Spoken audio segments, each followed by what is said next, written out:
So, good morning guys. At dahil nga doon sa video na pinost natin nung isang araw or kahapon yata yun, may mga nagtatanong kung meron daw bang placement fee ang Japan.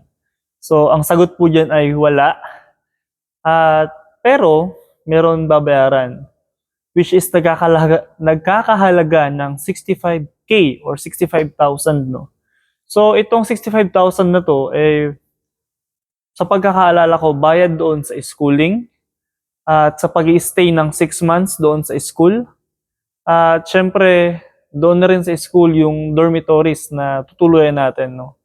So, ayun. Kasi yung pagpunta natin ng Japan, sa pagkakaalam ko, correct me if I'm wrong, sagot po iyon ng employer, no? So, ayun guys, 65K. At siguro karamihan sa atin, problema yung pera. So mag-abroad na tayo para kumita ng pera. Tapos maglalabas tayo ng pera, no? O syempre, ano yun? Kasama yun kapag naghahanap tayo ng trabaho, maglalabas talaga tayo ng pera. Pero kagaya ng ilan sa atin, yung iba, wala naman kagad mailalabas. Ito yung assurance na ibibigay sa inyo ng Placewell, no? Hindi nila kayo pagbabayarin hangga't hindi po kayo nakakaalis. Pero depende yon kung gusto nyong magbayad kaagad, no? Pero sa amin kasi, sa pagkakaalam ko, sa lahat ng naging batch ng Placewell, 3 days before ng flight ng employee o yung mga gustong magpa-Japan, 3 days before or basta bago kayo umalis, doon pa lang kayo magbabayad ng 65K, no? So, ayun lang naman guys.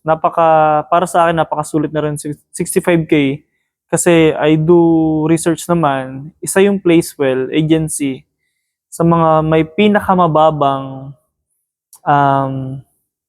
rate, no, na kailangan bayaran.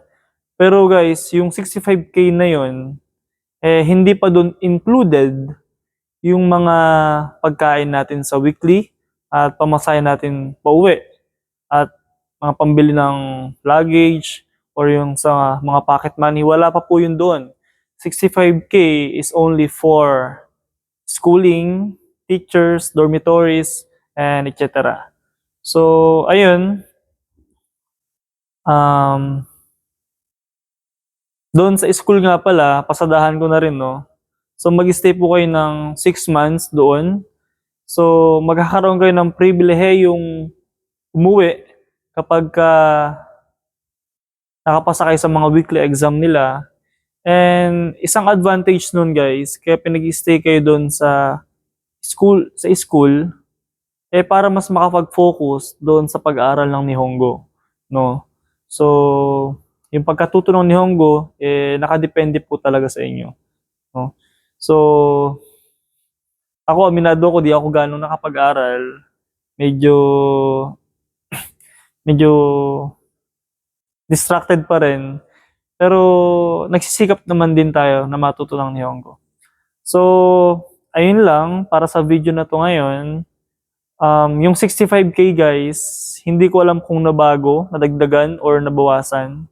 So, mag-inquire na lang din tayo sa Facebook page nila. And then, ilalagay ko dito sa comment section siguro yung account ni Sensei Aldwin. Kasi, ganun din. Doon lang din nagsimula.